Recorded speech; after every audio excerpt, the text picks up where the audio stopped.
You know, nowadays everybody likes flamboyance. I went to architecture school and I remember sitting around with a bunch of students once and they were talking about what's missing in architecture. And they wanted all kinds of, glass floors and all kinds of stuff. And I said, what's missing is restraint. They looked at me like I was crazy.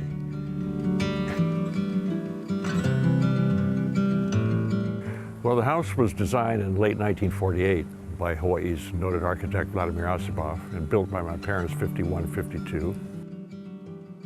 They came here because actually my dad was raised in China and he intended to return to China after going to school in the States, intended to live there, but the political situation in Asia prevented that, so they hesitated here briefly while things changed in Asia, and they never made it any further. When they did decide to build a house, most people wanted to live on the beach.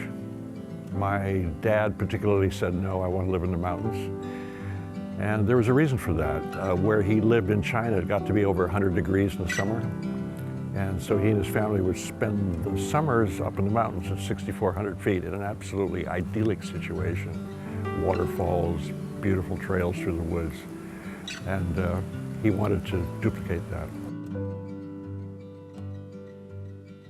The house is unique not only because of the architecture itself, the fine woodwork, the design, et cetera, et cetera, et cetera. It's also unique because the architect either selected or designed all the furniture, and he was very much involved with the interior design work. Somebody else came in to help at that point, but he very strongly supervised everything.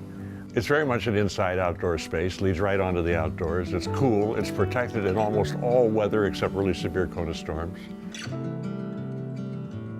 The house is also unique because, except for a few chairs in the library, it remains exactly as it was.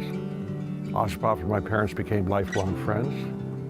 He was up here for dinner once or twice a month for his entire life. Nothing was done to the house without consulting him.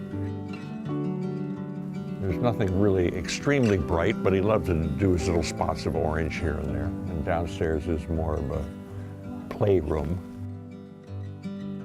Well, I think personally, the Artists of Hawaii book includes Ossipoff, the only architect that's included in the book.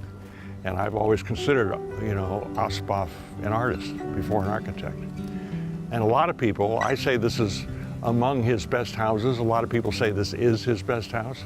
So then you can build a case that, this is the finest work of one of Hawaii's finest architects. The house remains pure Ossipoff. There's stuff around the house, and it's Chinese, Japanese, and Polynesian. And somehow it all seems to work. We would like to see it preserved, and we would like to see it enjoyed by the greater community of the public.